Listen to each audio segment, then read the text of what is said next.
Hi, it's Valerie here.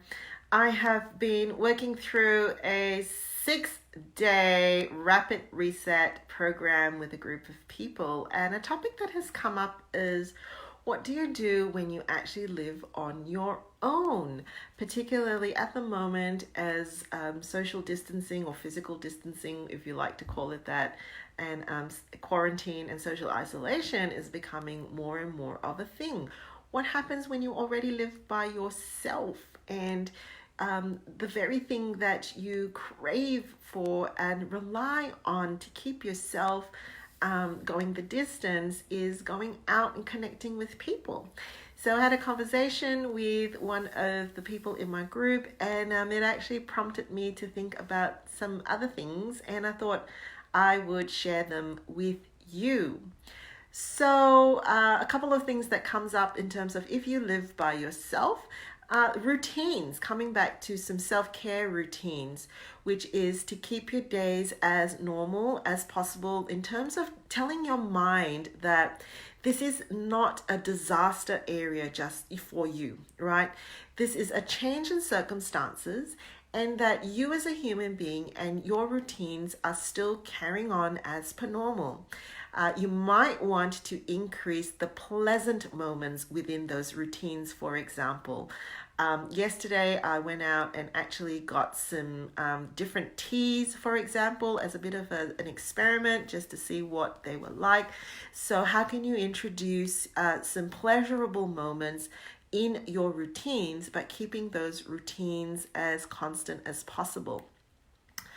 Becoming creative in the way that we connect outside with others. So this would be the time to actually connect via FaceTime, WhatsApp, Messenger. You know, a lot of my friends are discovering that Messenger actually allows you to do videoing and telephone.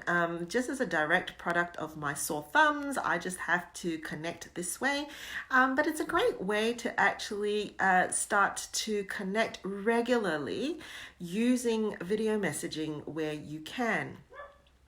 The other things that we thought about in terms of how can we actually turn our mind to connection when we are on our own. So here are a couple of thoughts that I had. Actually, social or physical distancing, one of the great losses for us is going to be human touch.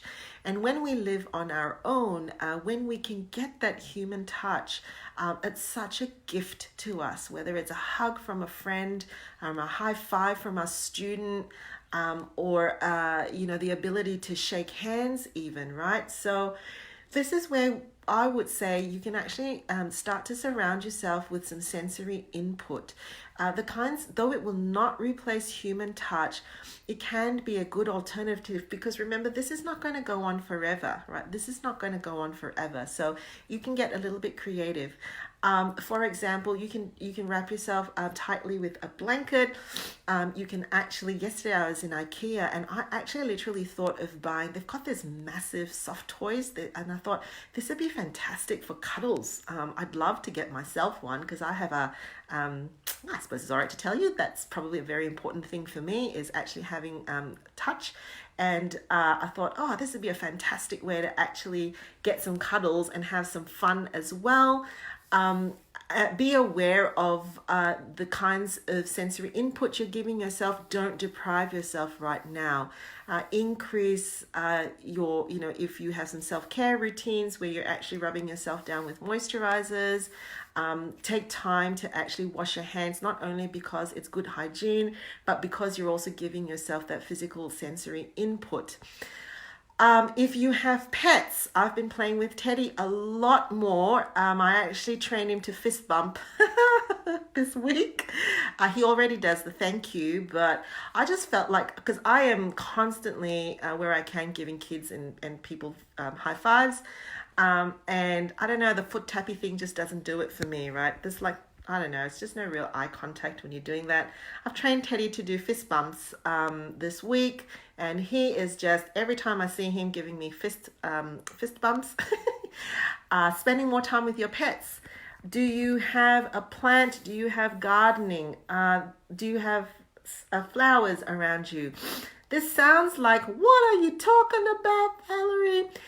But what it is, we're just trying to find substitutes for the moment for ways to actually get to express connection. So this will be the time to invest. All of the pets of the world are going to be happy.